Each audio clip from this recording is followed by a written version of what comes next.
3 knocks on the cabin door. Loud knocks, and desperate knocks. Victor squinted through the dark of the cabin. It was early morning. The sun barely crested the mountaintops, casting great orange waves across the sky. The door squeaked on its hinges as it opened. Cold air rushed into the cabin, and Victor shivered as a sudden chill gripped his body. Snow was ravaging the ground, coming down in thick clumps. A pale, gaunt man with high cheekbones stared anxiously from a few feet away, clutching at the body of a larger man unconscious on the ground. Fear was stained in his eyes. Palpable fear. I am Joseph. My friend, Mark, he's injured. The man's tone wavered as he spoke, like a crying child. Please, he won't last much longer. We need help. Victor raised his hand to his chin. There was a bloody trail, stained in the snow leading up to the cabin, winding its way across the mountain like a snake. The wind was menacing in its intensity, ramming against the cabin as if it was trying to blow it off the mountain. "You come from the village?" Victor responded. His head tilted upwards in uncertainty. We're tourists. Our camp is a while away, past the village and left. We've been traveling on foot, me and Mark. We're hiking and was... "Enough," Victor spoke, sticking his hand out suddenly. "Come inside. I'll help you with your friend." Slumping Mark's body over his shoulder, Victor stepped back inside the cabin. Joseph rushed inside, pausing near the raging fireplace and rubbing his hands together. He sighed deeply, glancing out of the window with a worried glare. A small group of children were gathered below the mountain overlook, near the cabin. Mark's lips were bluish pink, and his body was cold and heatless. Victor listened closely for any sign of a heartbeat, but heard nothing. "Neck injury. Looks quite serious. You're lucky you got to me now. A few more minutes out there and he'd be gone." Victor lied. Mark had been dead for minutes now. Joseph turned suddenly, raising an eyebrow. Victor was poring through a blocky manual-type book of sorts, having laid Mark on the table in the center of the room. Is it true what they say? "What who says?" The villagers. Down by the river below, they told us about you. I hear they're in the mountains. We thought it was superstition, just a local legend. "The villagers say a lot of things. Tales of ghosts and demons and pixies and such. Easy to imagine why. All the time spent in the middle of nowhere, not much to do or say.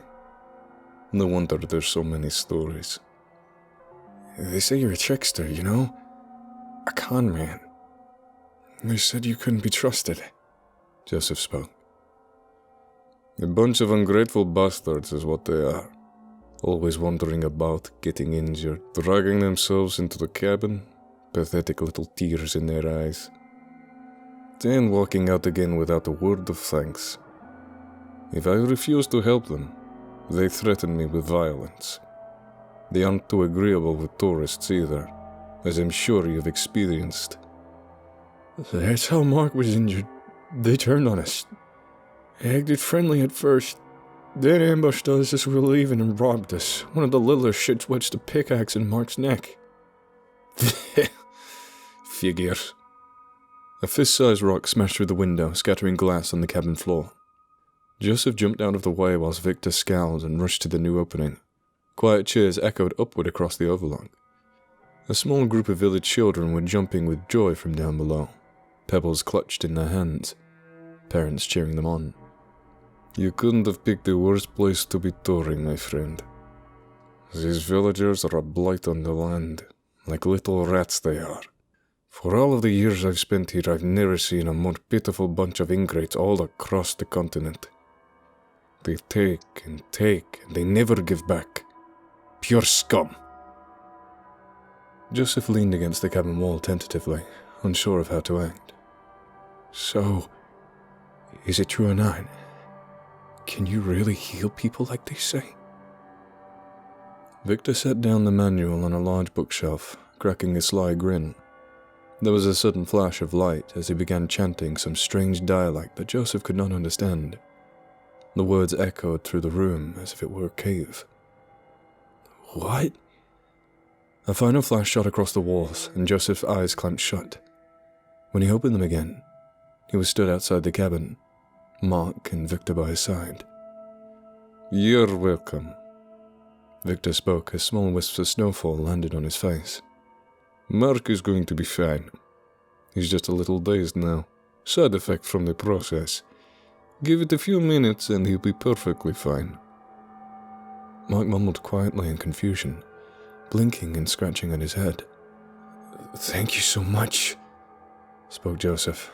Tears of happiness welled up in his eyes. "I would offer you money, but the villagers..." "Do not worry about it, friend. Your kindness is payment enough. Oh, and Joseph."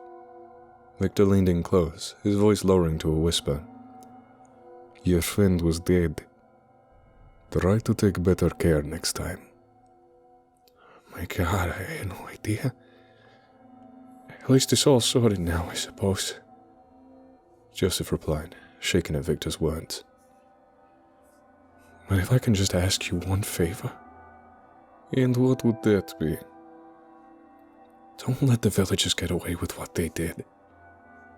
I don't know what sort of crazy powers you have, but you must teach them a lesson, please." Victor bit his lip, seemingly contemplating the offer. "I think I know something that would do the trick."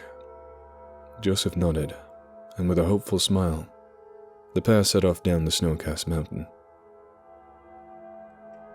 Descending the peaks was not an easy task, and Joseph struggled to find his footing as he and Mark slid downwards. Mark pushed further towards the bottom whilst Joseph stopped, peeking at what he had caught in his eye below the village. "Go on ahead, Mark. I'll be there in a minute." Mark gave a shaky thumbs up and skidded to the bottom of the slope, continuing across the mountain whilst Joseph approached the village apprehensively. It was utter carnage. People were dashing madly along the streets, clutching their throats as they tripped over one another in a frantic daze. One by one, their panicked movements began to slow to a crawl, right until they collapsed into the snow, a pool of blood forming around their bodies. Mortified, Joseph ran to the nearest villager, an elderly man shaking violently on the ground. "Can't breathe," he spoke roughly, as if every syllable was causing him great pain. "What's wrong? Do you need help?" Joseph asked the man, trying to hold his body steady. "Water? I need what?" The man's words were lost in a sea of coughs, and Joseph watched in horror as his milky eyes glazed over, his arms falling limp by his side. The skin on the man's neck was peeling away on its own, layer by layer. Within moments, the wound had formed completely, stretching from the man's chin to his collarbone. It was Mark's exact gash, as if it had been copied and pasted onto the man's neck. Yellowish pus leaked from the opening, staining the man's clothes. Joseph retched, barely managing to contain the rising vomit in his throat. Everywhere he looked, the gashes bloomed on people's necks like a virus, always the same size and shape as Mark's. Small children wheezed and choked by their parents' corpses, the life draining from their bodies. Screaming mothers held dead babies in their arms, blood trickling down to their breast. Even the innocent animals were suffering. Dogs moaned and whimpered from the houses, and birds flew skywards in fear, only to plummet back down to the ground, half dead in the air. It was a circus of death, and Joseph was the audience. There was nothing he could do. The last remaining villager stumbled drearily through the ocean of the dead. The wind whistled eerily along the alleys as he hacked up globs of blood and mucus, depressingly aware of his fate. With clenched fists, he let out a ragged yell, collapsing forwards onto another body. Snowfall was already slowly burying the corpses, covering their pale faces. Joseph sank to his knees, unable to speak or even move. Weeping, he questioned if what he saw was even real. But what confirmed it was Victor, standing proudly on the mountain overlook. A smug smile plastered across his face in the dawn's early sunlight.